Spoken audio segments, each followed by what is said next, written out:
পশ্চিমবঙ্গের গেদে থেকে ভুটান সীমান্তবর্তী ডালগাঁও পর্যন্ত বাংলাদেশের ভূখণ্ড ব্যবহার করে ট্রেন চালাতে চায় ভারত। ইঞ্চি ইঞ্চি মাটি সোনার চাইতে খাঁটি নগদ রক্ত দিয়ে কেনা, কসম সেই খোদার একটি কণাও তার কেড়ে নিতে কেউ পারবে না। কি ভাই, ভারত নাকি আমাদের দেশের উপর দিয়ে রেল লাইন চালু করবে? তো সেটার ডেটও কিন্তু ফিক্সড হয়ে গেছে, সেটা হচ্ছে আমাদের মাস শেষে জুলাই মাসের 1 তারিখ থেকেই তাদের রেল মানে চলাফেরা শুরু করবে। এই হলো ভাই অবস্থা। এখন বলতে ভাই আমরা ঠেকাতে পারলাম না ভাই। দেখেন, ভারতের অনেক অবদান আমাদের দেশের প্রতি আছে। 1971 সালে যুদ্ধের সময় তারা কিন্তু অনেকটা হেল্প করেছিলেন।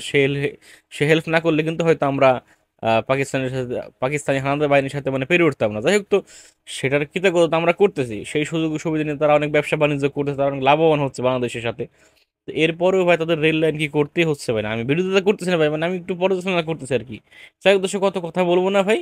চলুন আমরা একটু ভিডিও দেখে আসি। আসলে আসলে কি তারা এই প্রজেক্টটা কি বাস্তবায়ন আসলে করবে, একটা ভিডিও দেখে এসে এরপর কথা বলবো। পশ্চিমবঙ্গের গেদে থেকে ভুটান সীমান্তবর্তী ডালগাঁও পর্যন্ত বাংলাদেশের ভূখণ্ড ব্যবহার করে ট্রেন চালাতে চায় ভারত। এ বিষয়ে আগে প্রস্তাব দেওয়া হলেও গতকাল প্রধানমন্ত্রী শেখ হাসিনা ও ভারতের প্রধানমন্ত্রী নরেন্দ্র মোদীর মধ্যে আনুষ্ঠানিক আলোচনা হয়েছে তিস্তা প্রকল্প নিয়েও। সেই সঙ্গে দ্বিপক্ষীয় সম্পর্ক সুসংহত করার পাশাপাশি বিভিন্ন ক্ষেত্রে সহযোগিতা জোরদারে 10টি সমঝোতা স্মারকে স্বাক্ষর করেছে বাংলাদেশ ও ভারত। নয়াদিল্লির হায়দ্রাবাদ হাউসে গতকাল দুপুরে দুই দেশের সরকার প্রধানের মধ্যে একান্ত ও দ্বিপক্ষীয় বৈঠক শেষে তাদের উপস্থিতিতেই এসব এমওইউ স্বাক্ষর হয়। ভারতের পররাষ্ট্র সচিব বিনয় মোহন কোয়াত্রা এক সংবাদ সম্মেলনে এ তথ্য জানান। বর্তমানে 5টি রুটে বাংলাদেশ ও ভারতের মধ্যে ট্রেন চলে, 3টি যাত্রীবাহী ইন্টারচেঞ্জ, বাকি 2টি পণ্যবাহী।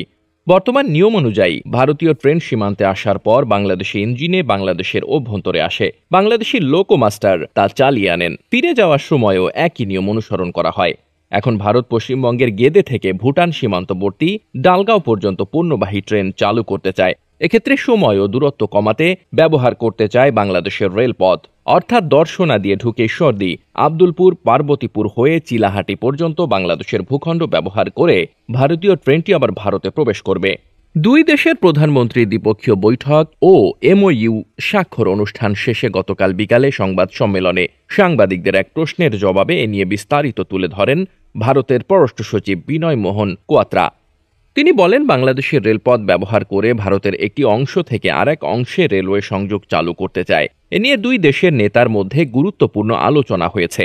বিনয় কোয়াত্রা বলেন, আমরা রাজশাহী ও কলকাতার মধ্যে একটি নতুন যাত্রীবাহী ট্রেন পরিষেবা শুরু করছি। এছাড়া বাংলাদেশ রেলওয়ে পথ ব্যবহার করে গেদে দর্শনা থেকে Haldibari Chilahati cross border interchange point পর্যন্ত একটি পণ্যবাহী ট্রেনের ট্রায়াল চালানো হবে। আগামী মাসে কোনো এক সময়ের জন্য এর পরিকল্পনা করা হয়েছে। এটি ভুটানের সঙ্গে উপ আঞ্চলিক সংযোগে সহায়তা করবে।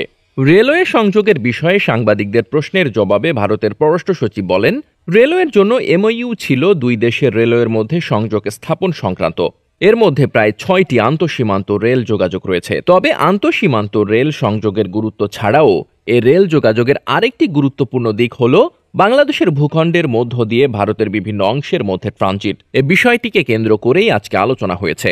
পরীক্ষামূলক রেল চলাচলের বিষয়ে বিনয় কোয়াত্রা বলেন, এ কানেক্টিভিটি বাংলাদেশের অর্থনৈতিক অবকাঠামোর একটি খুব বড় অংশকে শক্তিশালী করে। প্রকৃতপক্ষে এটি উভয় দেশ, উভয় সমাজ, উভয় অর্থনীতিকে ব্যাপকভাবে উপকৃত করবে। পাশাপাশি আলোচনায় ছিল উপ আঞ্চলিক ট্রানজিট, যা ভুটান ও নেপালে যোগাযোগের ক্ষেত্রে বাংলাদেশ সুযোগ পাবে। বিদ্যমান অংশটিকেও আরও প্রসারিত ও শক্তিশালী করা হবে। এর আগে স্বাক্ষর হওয়া সমঝোতা স্মারকের মধ্যে নতুন রয়েছে 7টি এবং নবায়ন হয়েছে 3টির। সমুদ্র অর্থনীতি ও সামুদ্রিক সম্পদ, রেলওয়ে কানেক্টিভিটি, ডিজিটাল অংশীদারিত্ব, স্বাস্থ্য ও ঔষধ, দুর্যোগ ব্যবস্থাপনা, মৎস্য খাত ইত্যাদি সহ বিভিন্ন ক্ষেত্রে পারস্পরিক সহযোগিতা বৃদ্ধির লক্ষ্যে এমওইউগুলো স্বাক্ষর হয়। Desk report, Bartabazar. দর্শক, আপনারা দেখতে পেলেন এখানে এই ভিডিওতে গুরুত্বপূর্ণ কিছু কথা বলা হলো যে আসলেই রেল করতে যাচ্ছে ভারত। মানে হয়তো জুলাই মাসের 1 তারিখ থেকেই হয়তো চালু হয়ে যাবে এই রেল।